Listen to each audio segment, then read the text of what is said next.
Hello, my name is Eunice Yu. For my presentation, I will be discussing about nutrition and health obesity from prenatal birth to toddlers.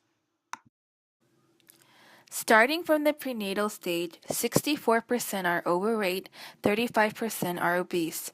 Maternal obesity is associated with health outcome in the offspring, with some of the following risks are lifelong risk of obesity and metabolic dysregulation, increased insulin resistance, risk of diabetes, risk of neural tube defects, large for gestational age babies, fetal distress, stillbirths or miscarriages, and high blood pressure. Developmental overnutrition hypothesis proposes that the increased fuel supply to the fetus leads to permanent changes in the offspring's metabolism, behavior and appetite regulation resulting in obesity, metabolic and behavioral problems in adult life. I found some interesting research about animal studies. There was a rat study of 42 pregnant rats and 216 offsprings. 10-week-old rats born to mothers fed the junk food diet developed an extreme preference for fatty, sugary, and salty foods at the expense of protein-rich foods compared to offspring fed a balanced chow diet. Offspring exposed to the junk food diet exhibited increased body weight and BMI compared with all other offspring. Rodent studies have also demonstrated that the offspring of mothers on a high-fat diet before and during pregnancy developed high blood pressure. Infant breastfeeding. What does it provide? There are many positive and healthy nutrients such as proteins, carbohydrates, fats, vitamins, and minerals for growth. The advantages are it activates the immune system. A mother and infant have a strong bonding relationship. It helps the cognitive development with economic factors and healthy weight gain. The only disadvantage is on the mother. It's time-consuming, can be painful, and also can form cysts due to a clogged duct in the nipple. When should breastfeeding begin?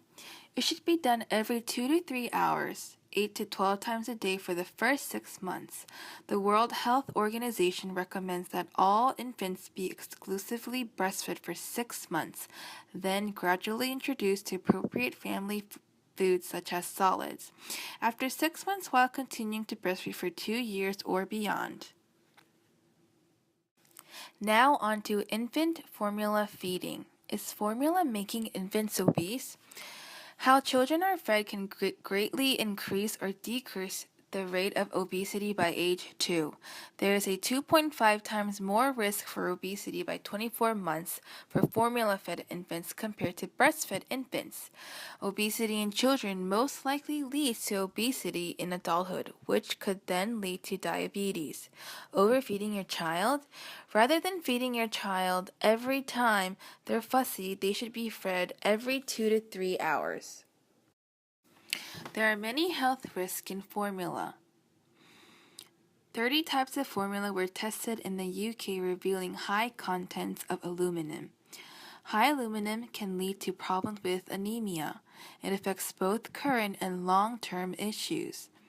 There are also certain formulas that have over 100 times more aluminum than breast milk. What in formula makes infants obese? High sodium, iron, manganese, fat, and vitamin B-C. Now I'll be discussing the next developmental stage of early childhood, which are toddler preschool. There are 3 main causes of obesity, which are involved with low-income in families, lack of physical activity, and unhealthy eating patterns or habits. Low-income families are mostly single-parent families that are African American and Hispanic children who are likely to be at risk for being overweight and obese. Low-income neighborhoods frequently lack full-service grocery stores and farmers markets, where residents can buy a variety of high-quality fruits, vegetables, whole grains, and low-fat dairy products. According to the USDA, vehicle access is perhaps the most important determinant of whether or not a family can access affordable and nutritious food. When available, healthy food may be more expensive in terms of the monetary cost as well as for perishable items, the potential for waste, whereas refined grains, added sugars, and fats are generally inexpensive, palatable, and readily available in low-income communities. Lack of physical activity. 83% of children from 6 months to less than 6 years of age view TV or video games about 1 hour and 57 minutes. Health dangers don't scare off parents of 2/3 of infants and toddlers watching an average of 2 hours of television a day. This doesn't meet anywhere near the American Academy of Pediatrics recommendation to keep any child under 2 years old from watching television and kids older than 2 from watching no more than 1 to 2 hours of quality programming.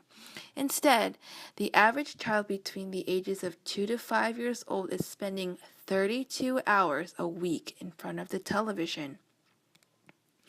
Constant daily television watching typically requires a sedentary lifestyle, and a lack of physical activity is the leading cause of obesity, coupled with the couch-friendly bowl of unhealthy, salty, sugary, and fatty foods.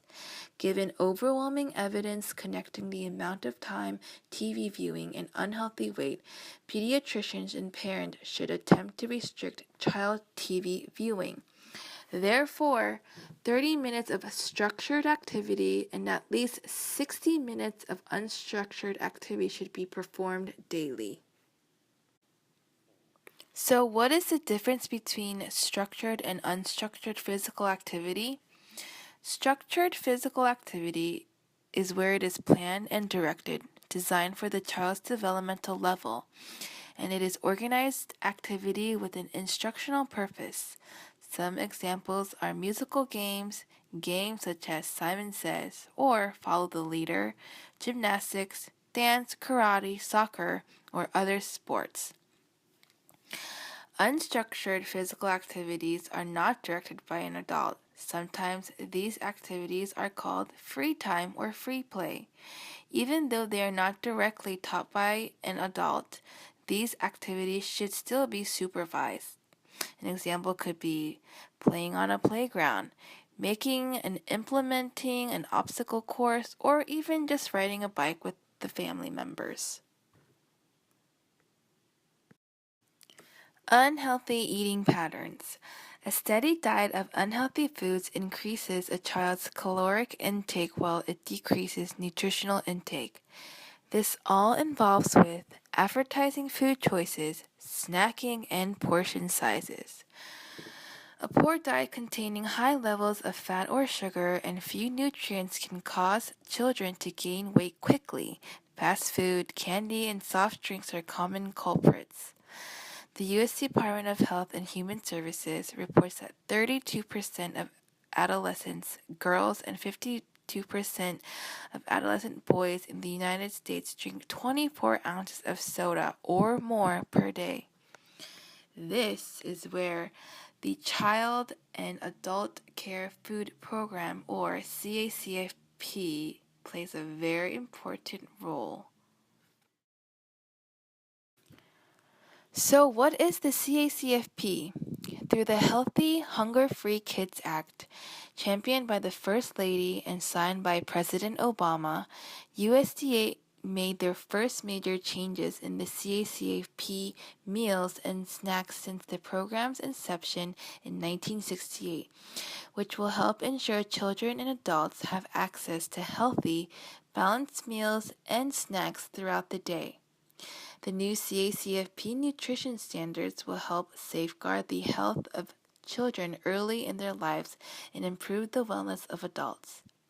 CACFP provides nutritious meals and snacks to infants and children as a regular part of their day care.